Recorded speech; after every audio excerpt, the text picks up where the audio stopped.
Good morning बच्चों। आज हम व्याकरण के तीसरा अध्याय पढ़ेंगे। तीसरा अध्याय क्या है? शब्द विचार। शब्द विचार में क्या किया जाता है, यानी कि हम शब्दों के बारे में पढ़ते हैं कि शब्द कैसे बनते हैं, शब्दों बने कैसे, उनका अर्थ कैसे होता है, उनके कितने प्रकार होते हैं।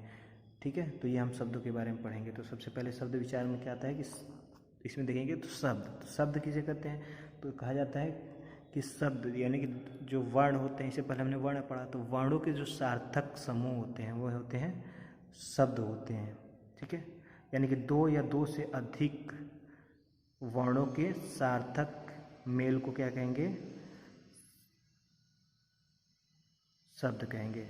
सार्थक मतलब जिसका कोई अर्थ हो। इसमें हम अगर देखेंगे तो परिभाषा में भी लिखा है वर्णों के सार्थक मेल को शब्द कहते हैं। ठीक है, अब आगे देखिए शब्दों का वर्गीकरण, यानी कि शब्द को किस आधार पर बांटा गया है वो हम देखेंगे। तो शब्द के इसमें दिया गया है कितने?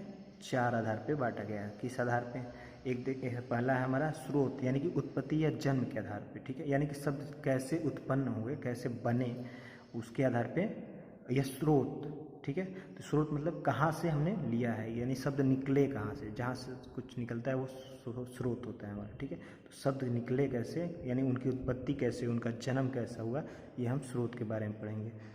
ठीक है, तो स्रोत के आधार पर शब्द पढ़ेंगे। उसके बाद व्युत्पत्ति मतलब कि यानी कि उनको रचना कैसे हुई या बनावट हुई, यानी कि रचना और बनावट के आधार पर पढ़ेंगे। उसके बाद प्रयोग के आधार पे और अर्थ के आधार पे, ये 4 प्रकार से हमें वर्गीकरण किया गया शब्दों में। तो इसमें पहला जो वर्गीकरण है उसके हम देखेंगे स्रोत, यानी कि उत्पत्ति या जन्म के आधार पर शब्द के भेद। तो उत्पत्ति या जन्म के आधार पर शब्दों के कितने भेद होते हैं? 4 होते हैं। ठीक है, पहला क्या होता है? तत्सम शब्द होता है। ठीक है, इसमें देखिए तत्सम शब्द दिया है, तद्भव शब्द, देशज और विदेशज। तो तत्सम शब्द किसे कहते हैं? तो तत्सम शब्द किसे कहते हैं, यानी आप देखेंगे तो हिंदी में, हमारे हिंदी वर्णमाला में संस्कृत के बहुत सारे शब्द, संस्कृत के शब्दों को वैसे ही उसमें कोई परिवर्तन ना करके वैसे ही ले लिया गया। जैसे एक हमारा शब्द आता है जो बार बार आप सुनते भी हैं, कैसे? अतः, प्रातः। ठीक है, यानी कि विसर्ग लगा हो तो होता है संस्कृत के। वैसे ही क्या है, हमारे औषधालय भी है, इसमें दिया गया है।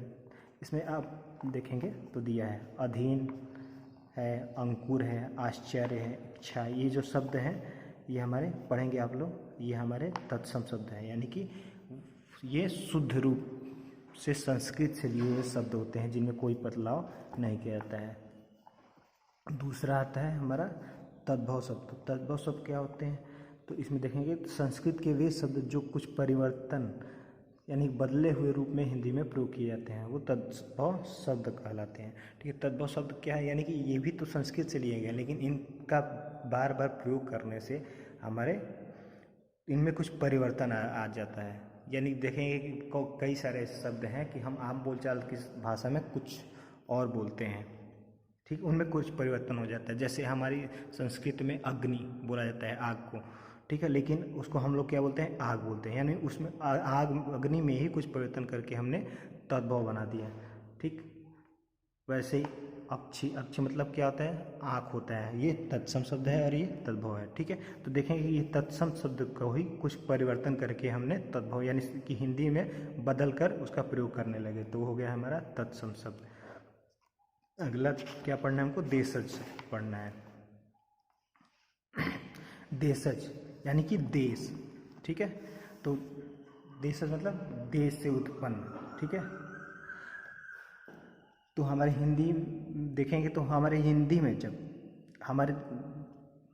हिंदी में अनेक भाषाओं के शब्द ऐसे ही उठा लिए गए हैं। जैसे कि हमारे देखेंगे देश में कई सारी भाषाएं बोली जाती हैं, वो जैसे उर्दू हो गया, हमारा हिंदी हो गया, भोजपुरी हो गया, पंजाबी हो गया, संस्कृत, थाई। ठीक है, तो अन्य भाषाएं भी हैं, फारसी हो गया। तो ये सब जो भाषाओं के शब्द हैं उनसे कुछ ना कुछ शब्द ले लिए गए हैं, अंग्रेजी भी है। ठीक है, तो ये होते हैं हमारे देशज शब्द, यानी कि जो एक किसी देश के विभिन्न बोलियों से जो शब्द ले लिए गए हैं। जैसे हमारे देश में हमारे जो देश की अपनी जो बोलियां हैं, जैसे हमने बताया उदाहरण में, तो उनके जो शब्द होंगे वो हमारे क्या हो जाएंगे, देशज शब्द हो जाएंगे। जैसे इसमें दिया है शब्द देशज में, एक बार हम ये पढ़ भी लेंगे। जैसे इसमें दिया है कि हिंदी में कुछ ऐसे शब्द हैं जो न तो संस्कृत के हैं, न संस्कृत शब्दों से बने हैं और न अन्य भाषाओं से आए हैं, बल्कि हिंदी के विभिन्न बोलियों से आए हैं। इन्हें देशज शब्द कहते हैं। जैसे देखेंगे इसमें आटा यानी कपास, इडली, ईंट, आटा, इडली, ईंट, उटपटांग, किलकारी, कलक, ऐसे शब्द हैं। जैसे कपास, खिड़की, खलबली, ये शब्द जो हैं हमारे ही हिंदी की जो बोलियां हैं, जैसे हमारी अवधी हो गई, ब्रज हो गया, ठीक है, भोजपुरी हो गया, तो ये हिंदी की बोलियां हैं। तो इन्हीं से कुछ न कुछ शब्द हमारे ऐसे हिंदी में प्रयोग करने लगे हैं हम लोग, तो उसे देशज शब्द बोलते हैं। उसके बाद आता है चौथा, देखेंगे उत्पत्ति के आधार पे यानी स्रोत के आधार पे, तो ये होते हैं। चौथा है हमारा विदेशी शब्द। विदेशी शब्द यानी कि इनको विदेशज भी बोला जाता है। विदेशी मतलब कि जो हमारे देश के ना हो, हमारे अपने देश की भाषा नहीं है, वो जो दूसरे देश की भाषाएं हैं उनसे लिया गया जो शब्द होगा वो होते हैं विदेशी शब्द। जैसे इसमें दिया भी परिभाषा में आप देखेंगे, जो शब्द विदेशी भाषाओं से आकर हिंदी में प्रयोग होने लगे हैं उन्हें विदेशी शब्द कहते हैं। जैसे हिंदी में अंग्रेजी, अरबी, फारसी आदि विदेशी भाषाओं से शब्द आए हैं। जैसे इसमें उदाहरण में दिया है अपील, असर, अगर, आसान, ठीक है, आलू, आसमान, ये शब्द जो भी हैं ये विदेशज शब्द हैं, यानी कि हमारे अपने देश की बोलियों के अलावा जो अतिरिक्त भाषाएं हैं उनसे लिया गया है। ठीक, तो ये हमारा था स्रोत यानी उत्पत्ति यानी कि जन्म के आधार पर शब्द के भेद 4 हो गए। उसके बाद हमारा आता है व्युत्पत्ति यानी कि रचना या बनावट के आधार पर शब्द के भेद। तो देखेंगे तो रचना और बनावट के शब्द आधार पर भी शब्द के 3 भेद होते हैं। कौन कौन से होते हैं? एक होता है रूढ़ शब्द, इसमें देखेंगे दिया है रूढ़ शब्द, यौगिक शब्द और योग रूढ़। तो आगे देखेंगे कि रूढ़ शब्द क्या होता है। तो रूढ़ शब्द क्या होता है, यानी कि रूढ़ शब्द इसमें दिया है कि ऐसे शब्द जिनके सार्थक खंड यानी टुकड़े नहीं किए जा सकते उन्हें रूढ़ शब्द कहते हैं। जैसे तोता, मकान, हिरन, ठीक है, यानी कि वह शब्द जिनका कोई अगर टुकड़ा करें तो जिसका कोई अर्थ ना निकले, यानी कि जिनके टुकड़े ना किए जा सकते हैं वो क्या हो गए, रूढ़ शब्द होते हैं। जैसे तोता, अगर तोता में तो को अलग कर दो, ता को अलग कर दो तो ये ना तो का अर्थ निकलेगा और ना ता का निकलेगा, ठीक है, तो ये हमारा कौन सा हो गया, रूढ़ हो गया। वैसे मकान, अब मकान में मक को अलग कर दो, आन को अलग कर दो तो कहाँ हो जाएगा, ये ऐसे भी कर सकते हैं, या म को अलग कर दो, कान को अलग कर दो, तो कान का तो निकल रहा है लेकिन म का तो नहीं निकलेगा, ठीक है, तो ये हमारे क्या हो गए, रूढ़ शब्द हो गया। दूसरा आता है यौगिक शब्द, ठीक है, तो यौगिक शब्द क्या होते हैं, यानी कि 2 सार्थक शब्द जब मिलते हैं वो यौगिक शब्द बनाते हैं। यौगिक का मतलब ये होता है 2 या कह सकते हैं कि जुड़ा हुआ, ठीक है, योग यानी कि जोड़ना, योग से बना है यौगिक यानी कि जुड़ा हुआ। तो जो शब्द अन्य शब्दों के योग से यानी कि 2 या 2 से अधिक शब्द जब मिलकर जो एक नया शब्द बनाते हैं उसको क्या बोलते हैं, यौगिक शब्द। यानी कि जब इन शब्दों को हम अलग अलग करते हैं तो दोनों शब्दों का भी अलग अलग अर्थ निकलता है हमारा, ठीक है। जैसे विद्यालय, तो इसमें देखेंगे जब विद्या और आलय, विद्या को और आलय को अलग कर दिया हमने तो क्या बन गया, विद्या। विद्या मतलब हमारी तो जो हमने शिक्षा ग्रहण कर रहे हैं उसको विद्या बोला जाता है, शिक्षा, ठीक है, और आलय मतलब घर होता है। तो यानी कि दोनों का यहाँ पे अर्थ निकला। वैसे सिनेमा और घर, तो वैसे सिनेमा घर, तो सिनेमा का भी अर्थ है और घर का भी अर्थ है, तो ये हो गया हमारा रूढ़ शब्द हो गया। आगे योग रूढ़ शब्द, ठीक, तो योग रूढ़ शब्द क्या होते हैं कि वे शब्द जो यौगिक शब्दों की तरह बनते हैं किंतु विशेष अर्थ में प्रयोग किए जाने के कारण रूढ़ हो गए हैं, योग रूढ़ कहते हैं, ठीक है। यानी कि वे शब्द जिनका अलग अलग अर्थ तो है, जैसे यौगिक शब्द का वैसे है, लेकिन उनको विशेष एक अर्थ में प्रयोग किया जाता है। जैसे आप देखेंगे चारपाई, यानी कि चारपाई का जो अर्थ है वो अर्थ ना लेकर कोई एक विशेष अर्थ लिया जाता है, जैसे, ठीक है। तो चारपाई का अर्थ क्या होता है, 4 पैरों वाला, ठीक है, यानी कि 4 पैरों वाली।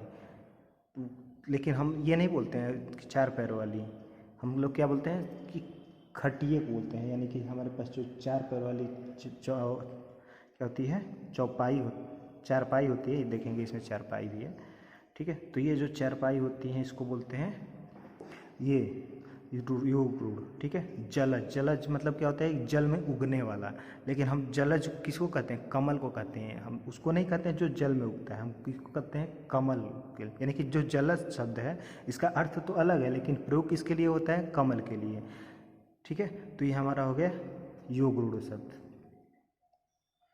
अब आते हैं हम प्रयोग के आधार पर शब्द के भेद। तो प्रयोग के आधार पर शब्द के कितने भेद होते हैं, तो प्रयोग के आधार पर शब्द के 2 भेद होते हैं। एक होता है विकारी शब्द और दूसरा होता है अविकारी शब्द।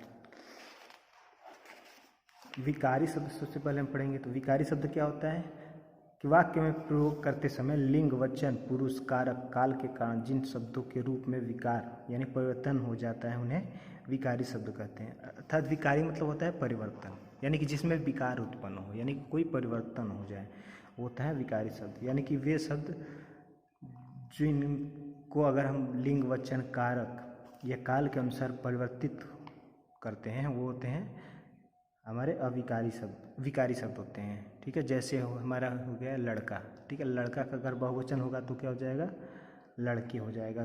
अगर इसका स्त्रीलिंग बोले तो क्या हो जाएगा, लड़की हो जाएगा, ठीक है। अगर कारक के अनुसार कहा जाए तो लड़कों हो जाएगा, ठीक है।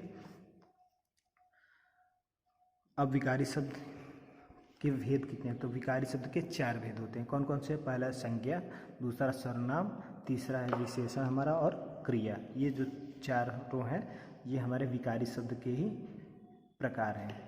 आगे आता है अविकारी शब्द। अविकारी शब्द यानी कि वह शब्द जिनको हम लिंग, वचन, कारक या काल के अनुसार परिवर्तित न कर पाए, यानी कि जिनके रूप में कोई बदलाव ना हो, उन्हें कहते हैं अविकारी शब्द। और इन्हें एक अव्यय भी बोला जाता है, ठीक है। अविकारी या अव्यय शब्द। अव्यय यानी क्यों, अव्यय, व्यय मतलब होता है खर्च और अ मतलब नहीं, ठीक है। यानी कि जो खर्च ना हो, यानी कि जिनके रूप में ना परिवर्तित हो, यानी कि जो बदले ही नहीं, वो क्या होता है, अव्यय शब्द होते हैं। क्यों, ठीक है।